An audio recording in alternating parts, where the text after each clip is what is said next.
Assalamualaikum warahmatullahi wabarakatuh.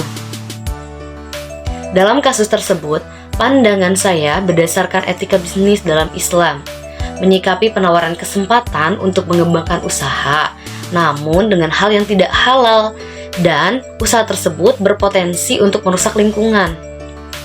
Maka lebih baik penawaran tersebut tidak kita ambil.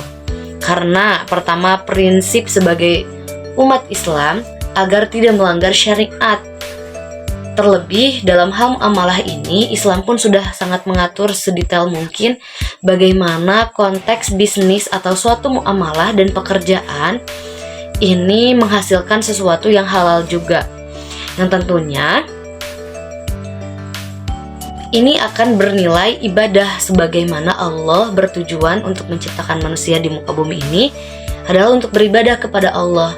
Nah, bagaimana caranya bisnis pun menjadi ibadah bagi manusia?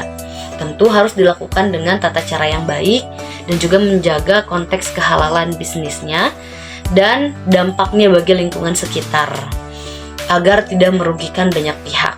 Yang kedua, menolak tawaran dengan baik dan tegas karena bertentangan dengan prinsip kita sebagai umat Islam, insya Allah itu akan bernilai sebagai amal soleh bagi kita.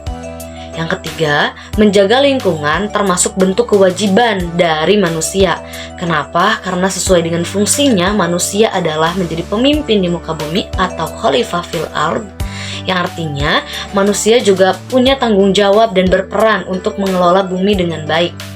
Sehingga lingkungan ini menjadi salah satu faktor kewajiban manusia untuk melindungi lingkungannya sebagai bentuk tugas dan tanggung jawab serta amanah seorang pemimpin di muka bumi.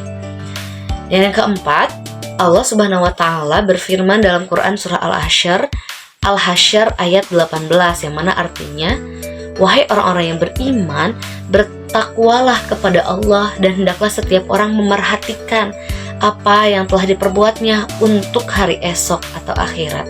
Bertakwalah kepada Allah, sesungguhnya Allah maha teliti terhadap apa yang kamu kerjakan.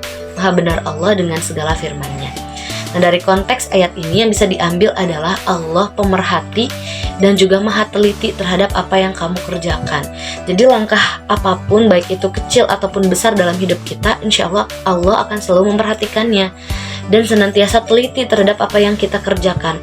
Jadi kalau kita memilih jalan yang tidak sesuai dengan apa yang Allah inginkan, maka tunggu akibatnya. Maka ini akan berkaitan juga dengan konsep ridho Allah, bahwasanya apa yang kita lakukan gitu, entah itu dalam bisnis atau dalam hal apapun yang kita kerjakan, kita harus mempunyai prinsip apakah Allah ridho atau tidak terhadap apa pekerjaan yang kita lakukan. Dengan langkah penolakan dari penawaran yang diambil karena Allah, ini insya Allah akan menjadi penguat dalam bisnisnya, sehingga bisnis tersebut, usaha tersebut akan memiliki integritas moral dan spiritual yang tinggi untuk dirinya dan juga untuk lingkungannya, sehingga dengan tetap berpegang teguh pada prinsip ini malah akan membawa dampak positif bagi usahanya. Sesuai dengan janji Allah, kebaikan akan dibalas dengan kebaikan. Ada sebuah hadis yang bunyinya, berbuatlah jujur karena Allah, berbuatlah jujur karena kejujuran akan mengantarkanmu pada kebaikan, dan kebaikan akan mengantarkanmu pada surganya. Hadis riwayat Bukhari. Demikian yang bisa disampaikan argumentasi mengenai etika bisnis dalam Islam. Mohon maaf apabila ada kesalahan dan kekeliruan. Yang benar dari Allah dan yang keliru itu dari diri pribadi. Wassalamualaikum warahmatullahi wabarakatuh.